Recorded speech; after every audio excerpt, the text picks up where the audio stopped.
कैसरगंज में चुनाव नहीं है, कैसरगंज की जनता गुस्से में। पहले जितना आपके बीच में रहता था उससे गुना आपके बीच में रहूंगा, आपके और अब तो मैं छुट्टा कौन हो गया तो आपके लिए किसी से भी भिड़ सकता। का हो ब्रिजभूषण बाबू, अब तो रउआ छुट्टा सांड हो गई बानी, केकरो से भिड़ सके नहीं। कैसरगंज के बाहुबली और बीजेपी नेता ब्रिजभूषण सिंह का पारा 7वें आसमान पर है। उनकी नाराजगी गाहे बगाहे सामने आ रही है। गोंडा के एक चुनावी सभा में ब्रिजभूषण बेटे के लिए वोट मांग रहे थे, भाषण दे रहे थे, लेकिन अचानक उन्होंने कुछ ऐसा कह दिया जिससे वहां मौजूद लोग दंग रह गए। सुनिए। समस्याएं हैं सपा और अब तो मैं छुट्टा कौन हो गया, अब तो आपके लिए किसी से भी भिड़ सकता हूँ। क्या करिए हम, क्या करिए, लड़े जीती है और हमसे ज्यादा मले भी लोग लगे नहीं, तो जरूरत पड़ेगी तो आपके लिए लड़ाई लड़ूंगा और सारी समस्याओं को हम देख रहे हैं, तो हम चुप बैठने वाले नहीं है। आपको जवाब सांसद मिलेगा, जवाब। सुना आपने, छुट्टा सांड। क्या ये शब्द यूं ही बोल दिया गया है? इसकी संभावना वैसे तो बहुत कम है। दरअसल राजनीति में हर शब्द के अपने मायने होते हैं। ब्रिजभूषण सिंह ने कई बातें एक ही शब्द में कह डाली है। शायद वो उन लोगों को संदेश दे रहे होंगे कि उनकी जो राजनीति है वो भी खत्म नहीं हुई है, वो रिटायर नहीं हुए हैं, बल्कि उनकी राजनीतिक रसूख कायम है। ये संदेश सिर्फ लोगों के लिए ही नहीं है, बल्कि बीजेपी के लिए भी है। सुनिए बयान एक बार फिर से। समस्याएं हैं सपा और अब तो मैं छुट्टा कौन हो गया,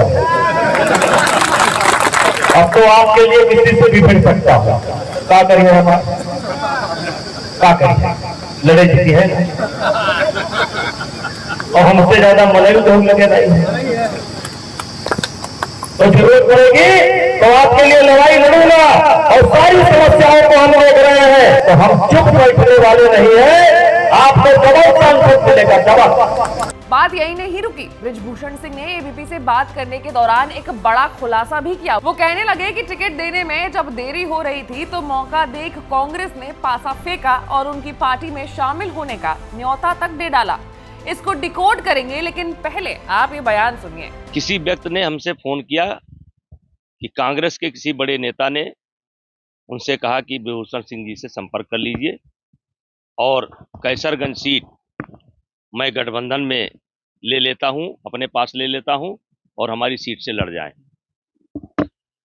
तो मैंने उनसे पूछा क्या इस बात को लेकर के जिन लोगों ने धरने हमारे खिलाफ धरने पर बैठे थे और विरोध किए थे वो सारे मामले समाप्त हो गए, वो सारे इशू नहीं रहेंगे?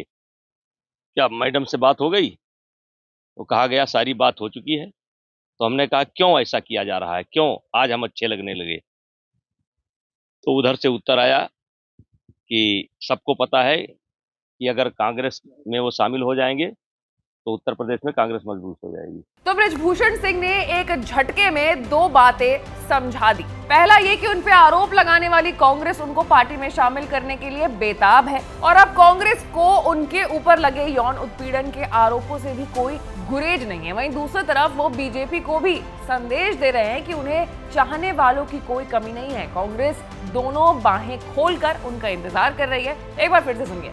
किसी व्यक्ति ने हमसे फोन किया कि कांग्रेस के किसी बड़े नेता ने उनसे कहा कि ब्रिजभूषण सिंह जी से संपर्क कर लीजिए और कैसरगंज सीट मैं गठबंधन में ले लेता हूं, अपने पास ले लेता हूं और हमारी सीट से लड़ जाएं।